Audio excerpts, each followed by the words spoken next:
But the first one is from Jack in Buffalo, New York. And the question is, do you own a business or did you just create a job for yourself?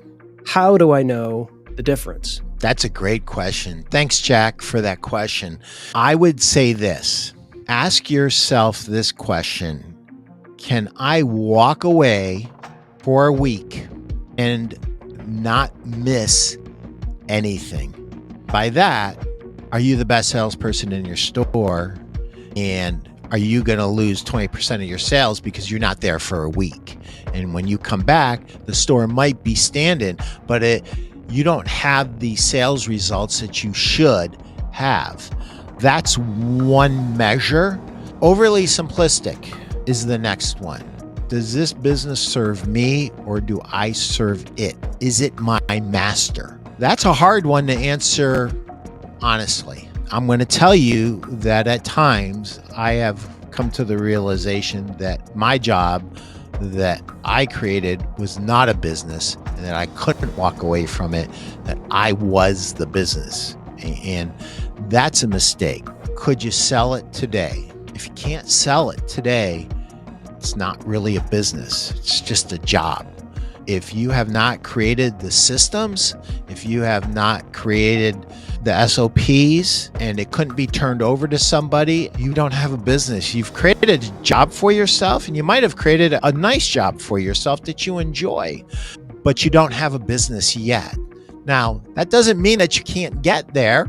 We're all works in progress. And the first time I came across these ideas was maybe 20, 30 years ago. And it feels like a punch in the gut when you realize, oh my Lord, I don't have a business.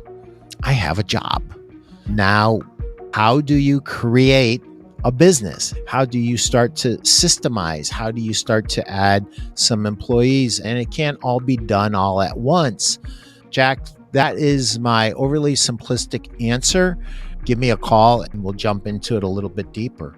Chris, what would you add to that? You interview you have some great podcasts, guest hosts, and you are constantly in with some very high level people I look up to and admire. What would you add to what I just said? Legacy. I had a job for 28 years with Sony Music.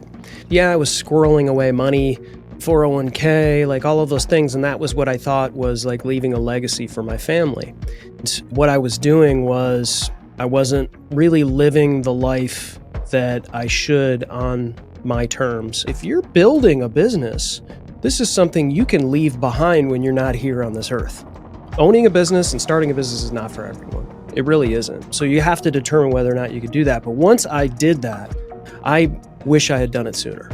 Because you can actually say, hey, I can go to the soccer matches where my son plays and go on vacation, and I empower my people and lead my people to take this thing up so that when I'm not here, I'm leaving it behind for my family and for the other people that are a part of this business. And so I would add, when you're working for a job, it's on you to squirrel away your money for a legacy. But when you own your own business, you have something maybe more valuable that you can leave behind. I love the answer to the question because we've been working together for a while now.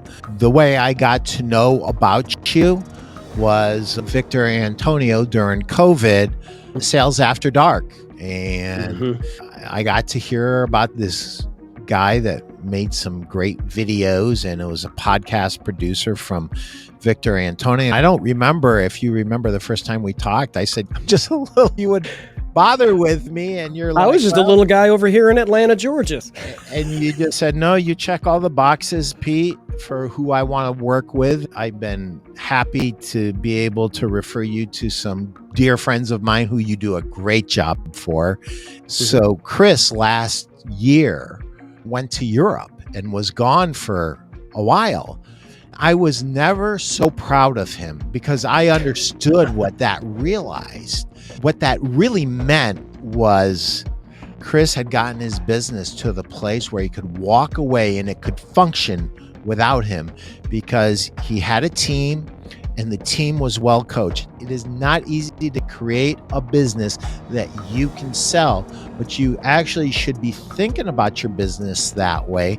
You may not want to sell for 20 or 30 years, but when you start to run your business with, I'm going to sell this to my kids or I'm going to sell it to somebody else, you start building it in a better way that is more thoughtful, and in the end it's going to be much more rewarding for you, and you're going to be able to serve more customers in a more meaningful way. And listen, I can't imagine, you are a perfectionist to almost to a fault. I I call can't myself a imagine you recovering working for anybody else. Nobody in my family, unless you go back 2 generations, ever owned a business.